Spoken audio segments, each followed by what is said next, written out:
शहराची खबरबात या बातमीपत्राचे प्रायोजक आहेत Mac Care super speciality hospital Ahmednagar.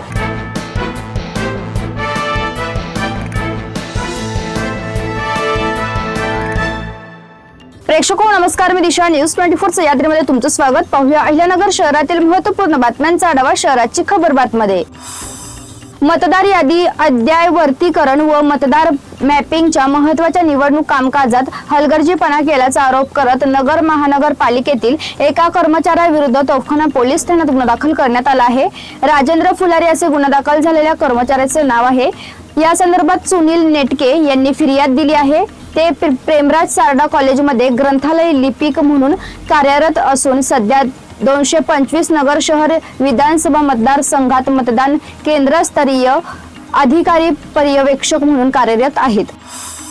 नगर दौंड डबल लाईन रेल्वे मार्ग प्रकल्पांतर्गत अकोळनेर येथे निंबळक या 18.21 किलोमीटर अंतरावरील 5व्या टप्प्याची हायस्पीड चाचणी सोमवारी यशस्वीरित्या पार पडली। यावेळी अकोळनेर व निंबळक द्रुत गती रेल्वे मार्गाच्या चाचणीवेळी रेल्वे सुरक्षा आयुक्त गुरुप्रकाश, मुख्य प्रशासकीय अधिकारी भुवनेश कुमार गुप्ता, मुख्य अभियंता BK सिंग, उपमुख्य अभियंता सागर चौधरी, सहाय्यक कार्यकारी अभियंता राजनारायण सैनी, प्रगती पटेल, परशुराम राठोड, धर्मरत्न संसारे आदी उपस्थित होते।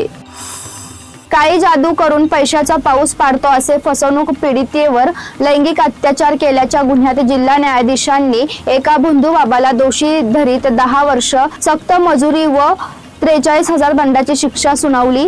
महादेवनाथ बाबा उर्फ ज्ञानदेव तुकाराम कांबळे असे शिक्षा झालेल्या भोंदूबाबाचे नाव आहे।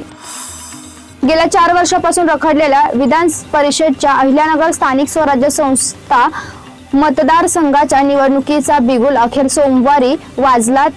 त्यामुळे निवडणूक यंत्रणा सज्ज झाली असून जिल्हाभरात आचारसंहिता लागू झाली आहे। या निवडणुकीसाठी ZP व भिंगार कॅन्टोन्मेंट वगळता 16 संस्थेचे 461 सदस्य मतदार म्हणून पात्र आहेत। ही निवडणूक मतदार पत्रिकेवर होणार असून पसंती क्रमानुसार मतदानाची संधी उपलब्ध आहे।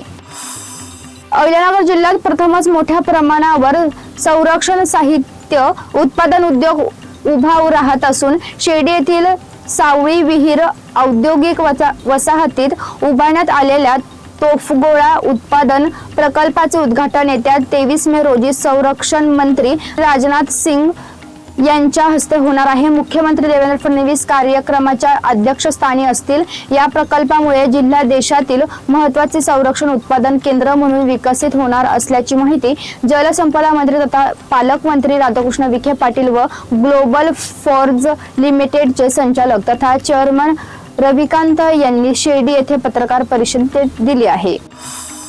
शहराच्या खबरबातमध्ये आपण इथेच थांबतोय, मात्र तुम्ही पाहत राहा न्यूज 24 यात्री।